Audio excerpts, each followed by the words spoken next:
दोस्तों, आजकल के ज़माने पे सोशल मीडिया हमारे जीवन का एक महत्वपूर्ण अंग हो गया है। पहले के ज़माने में कहा जाता था ज़रूरत की जो चीज़ें होती थी वे रोटी, कपड़ा और मकान हुआ करती थी। लेकिन अब इस आधुनिकता भरे युग में एक चौथी चीज़ आ गई है जिसका नाम है सोशल मीडिया, जिसके बगैर शायद 90% लोग नहीं रह सकते। दोस्तों, सोशल मीडिया से बहुत से लोग एक दूसरे से कनेक्टिविटी रह सकते हैं। आजकल सोशल मीडिया जो है वे मनोरंजन का साधन है, तो किसी के लिए सोशल मीडिया रोजगार का साधन है, तो किसी के लिए सोशल मीडिया जो है से प्यार होता है। आजकल सोशल मीडिया से नए नए दोस्त सोशल मीडिया पर बनाते हैं और उनके साथ आए दिन पेपरों में और अन्य समाचार माध्यमों से प्राप्त होता है। एक से एक घटनाएं उनके साथ घट जाती हैं।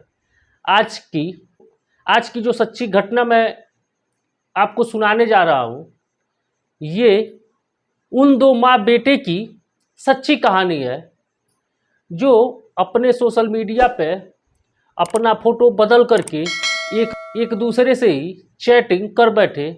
और जब दोनों एक दूसरे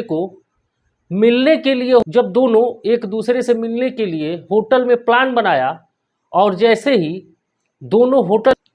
वह महिला होटल के कमरे में जाती है, अपने चेहरे को दुपट्टे से बांध रखा था, और जैसे ही अपना चेहरा खोलती है और आंखों में चश्मा लगाए हुए थी, जैसे ही चश्मा निकालती है वैसे उस महिला के चेहरे को देख करके महिला को देखता है, पसीने पसीने हो जाते हैं।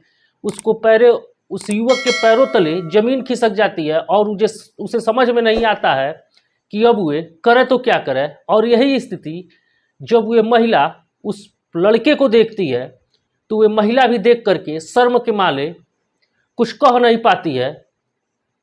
चूँकि आज की बहुत ही मज़ेदार सच्ची कहानी लेकर के आए हैं, कृपया आपसे अनुरोध है कि वीडियो में अंत तक बने रहें। दोस्तों, आपसे एक छोटा सा और अनुरोध है, अगर हमारे इस चैनल पर आप पहली बार आए हुए हैं तो कृपया वीडियो को लाइक करें, चैनल को सब्सक्राइब करें, साथ साथ अपने मित्रों के साथ वीडियो को शेयर करना न भूलें, ताकि हमारा हौसला और भी बढ़ता रहे और हम आपके लिए इसी प्रकार से सच्ची कहानियों पर आधारित वीडियो बना करके लाते रहें। तो दोस्तों, आइए देर न करते हुए वापस लौटते हैं अपनी कहानी। दोस्तों, उत्तर प्रदेश में एक ज़िला लगता है, उस ज़िले का नाम होता है मैनपुरी। मैनपुरी का रहने वाला 25 वर्षीय अरुण राजपूत प्रतिदिन की भांति उस दिन भी रात को खाना खा करके जब भी सोने के लिए जाता था तो इंस्टाग्राम पे 1 से 1.5 घंटे रील को देखता था। रील देखने के बाद ही सोता था। एक दिन की बात है, अरुण जब खाना खा करके सोने के लिए जाता है तो वे प्रतिदिन की भांति इंस्टाग्राम पर रील देख रहा था। तभी उसकी नज़र एक रील पर पड़ती है। रील में दिखने वाली लड़की बेहद ही खूबसूरत होती है, जिसे देख करके अपने आप को रोक नहीं पाता है और उसके पेज को फॉलो करता है और साथ साथ उस आईडी पे मैसेज भी भेज देता है। दोस्तों, आईडी पे जब मैसेज भेजता है, उस आईडी पर 2-3 दिन बाद रिप्लाई आता है। रिप्लाई आने के बाद धीरे धीरे दोनों एक दूसरे से चैटिंग करना शुरू कर देते हैं। उसके बाद दोस्तों कुछ दिन बाद दोनों जो है एक दूसरे से इंस्टाग्राम के मैसेंजर के माध्यम से ही प्यार का इजहार करते हैं। प्यार का इजहार करने के बाद दोनों एक दूसरे से मिलने के लिए प्लान बनाते हैं। तो जैसे ही मिलने का प्लान बनाया जाता है, वैसे ही अरुण जो था वे अपनी मासूका से मिलने के लिए काफ़ी बेकरार था। जो फोटो देखे थे, जो वीडियो देखे थे, वे जो है देख करके वे पागल हो चुका था और उसे हर हाल में उस आईडी वाली महिला से मिलना था। दोस्तों, जो मैसेंजर पे चैट हुआ था उस हिसाब से अरुण जो है आता है फर्रुखाबाद में एक होटल में कमरा लेता है और अपनी मासूका को उस होटल का एड्रेस जो है भेजता है। उसके कुछ देर बाद वह महिला वहाँ आती है। महिला जो आती है वह अपने चेहरे को दुपट्टे से ढक करके रखी रहती है और आँख में सनग्लासेस लगाए रहती है, जिससे उसका चेहरा कहीं से भी दिख नहीं रहा होता है। उसके बाद दोस्तों वे अरुण के बताए हुए होटल के कमरे में पहुंचती है। पहुंचने के बाद वे दोनों एक दूसरे से मिलते हैं। मिलने के बाद महिला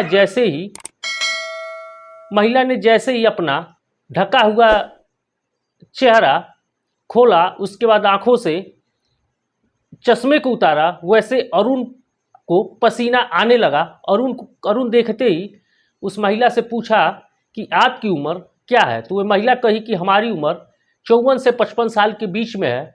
और इधर अरुण की उम्र जो थी वह मात्र 24 से 25 साल के बीच होती है। उसके बाद दोस्तों अरुण चूँकि बुरी तरह से फंस चुका होता है, चूँकि अरुण बिना देखे महिला को प्यार का इजहार भी कर दिया होता है और उसे मिलने के लिए होटल में भी बुला लिया होता है। चूँकि दोस्तों जो महिला होती है 55 वर्षीय, वे अपना फोटो फिल्टर के माध्यम से, वो जो 55 वर्षीय महिला होती है वह देखने में बमुश्किलन 20 से 22 साल की ही दिखती है और देखने में काफ़ी खूबसूरत रहती है।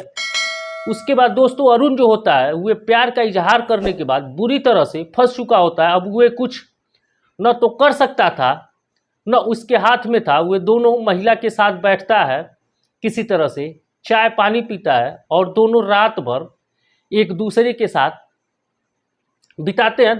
दोस्तों अरुण जो होता है वह उस महिला को वादा करता है और कहता है कि मैं आपके साथ शादी करूंगा। दोस्तों जो महिला होती है उस महिला का नाम रानी देवी होता है। रानी देवी के बारे में थोड़ा आपको हम बताना चाहते हैं।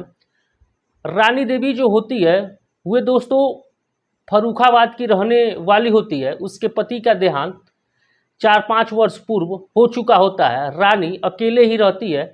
उसके पति में कुछ कमी रहने के नाते रानी को कोई बच्चा नहीं हुआ था और रानी विधवा थी।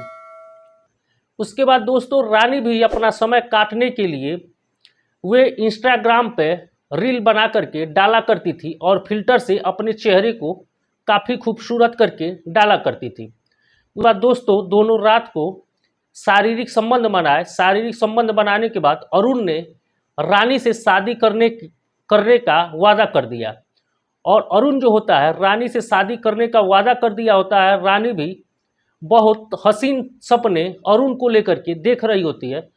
दोस्तों क्या था, अगले दिन सुबह जब होता है तो अरुण जब होश में आता है तो अरुण कहता है कि मैंने कितनी बड़ी गलती कर दी। और उधर वे रानी से बचना भी चाह रहा था, लेकिन रानी जो थी वे अरुण को कहीं से भी छोड़ने के मूड में नहीं थी और रानी हर हाल में अरुण से शादी करने के लिए उतावली थी। उसके बाद दोस्तों क्या था, अरुण जो है वापस अपने घर मैनपुरी चला आता है और अरुण वापस मैनपुरी चला आता है। उसके बाद दोस्तों अरुण को कोई भी सामान लेना होता था या कुछ भी लेना रहता था, वे रानी के पास फ़ोन करता है और बताता है कि मुझे इतने पैसे की आवश्यकता है, मुझे दे दो और मैं तुम्हें वापस कर दूंगा। लगभग दोस्तों 18 महीने तक रानी और अरुण राजपूत का प्रेम इसी तरह से चला और तकरीबन 18 महीने में 1.5 से 2 लाख रुपया रानी से अरुण ऐंठ चुका रहता है। उसके बाद दोस्तों रानी जो है एक दिन कहती है कि तुम मुझसे पैसा ले रहे हो और शादी कब करोगे। और जब अरुण ने शादी के लिए साफ साफ मना कर दिया तो रानी जो है फ़ोन पे अरुण को धमकी देती है और कहती है कि तुम मुझसे शादी नहीं करोगे तो मैं तुम्हारे ऊपर रेप का केस दर्ज करवा दूंगी और हमारे जो पैसे तुम लिए हो वे पैसे वापस कर दो। दोस्तों चूंकि अब अरुण के पास पैसे भी नहीं होते हैं तो इस नाते अरुण जो है रानी की धमकियों से डर जाता है। उसके बाद वे सोचता है कि अब रानी का कुछ न कुछ करना पड़ेगा। उसके बाद दोस्तों काफ़ी विवाद रानी और अरुण के बीच हो जाते हैं। उसके बाद दोस्तों दिन पर दिन रानी जो होती है वे अरुण को फ़ोन करके परेशान करना शुरू कर देती है और बार बार ब्लैकमेल भी करती है कि अगर तुम मुझसे शादी नहीं करोगे तो मैं तुम्हारे ऊपर FIR दर्ज करवाऊंगी। जिससे डर हार करके अरुण जो है रानी को कहता है कि मैं शादी तो करने के लिए तैयार हूँ, लेकिन आपको मैनपुरी आना होगा। उसके बाद दोस्तों रानी जो होती है वह मैनपुरी आने के लिए तैयार हो जाती है और सोचती है कि अरुण से मिल करके हमारे उसके रिश्ते में जो भी गलतफहमियाँ थी उनको हटाना ज़रूरी है और हम लोग पहले जिस तरह से रहते थे उस तरह से रहेंगे। उसके बाद दोस्तों रानी और अरुण जो है एक पार्क में मिलते हैं। पार्क में दोनों के बीच बातचीत शुरू होती है। कुछ देर बातचीत होने के बाद रानी जब शादी के लिए दबाव बनाती है और पैसे मांगती है तो आवेश में आकर के अरुण ने क्या किया, रानी के दुपट्टे से ही उसका गला घोंट करके उसकी हत्या कर दी।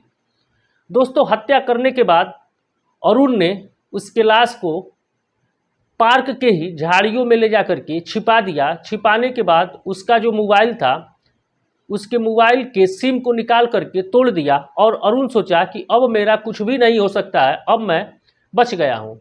उसके बाद दोस्तों वहाँ से अरुण भाग जाता है, अपने गांव जाता है और आराम से रहने लगता है।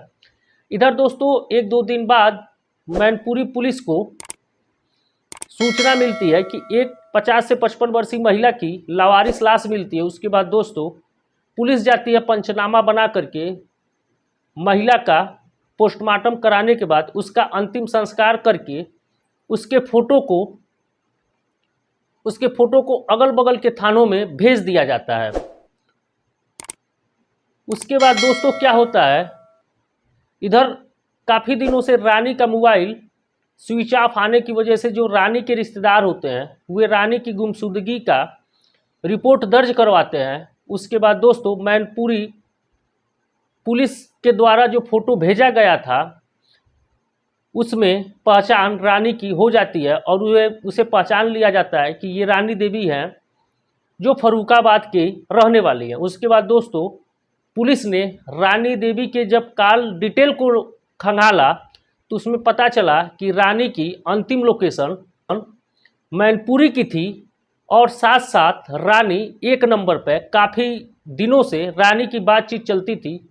उसके बाद दोस्तों जब नंबर का CDR निकाला गया तो पता चला कि नंबर जो है वे अरुण राजपूत नाम के एक युवक का है। उसके बाद दोस्तों फर्रुखाबाद पुलिस जाती है, मैनपुरी पुलिस की मदद से उसको गांव से गिरफ्तार करती है। गिरफ्तार करने के बाद जब अरुण से कड़ाई से पूछताछ किया जाता है तब वह बताता है कि हाँ रानी के साथ मेरा संबंध था और रानी की मैंने ही हत्या कर दी थी। उसके बाद दोस्तों क्या था, अरुण को गिरफ्तार करके जेल भेज दिया जाता है। दोस्तों इस कहानी से हमें ये सीख मिलती है कि सोशल मीडिया पे जो भी चमक धमक भरी चेहरे दिखाई देते हैं वे उतने खूबसूरत बल्कि नहीं रहते हैं। दोस्तों आज की कहानी यहीं पर समाप्त होती है, हमें दीजिए इजाज़त।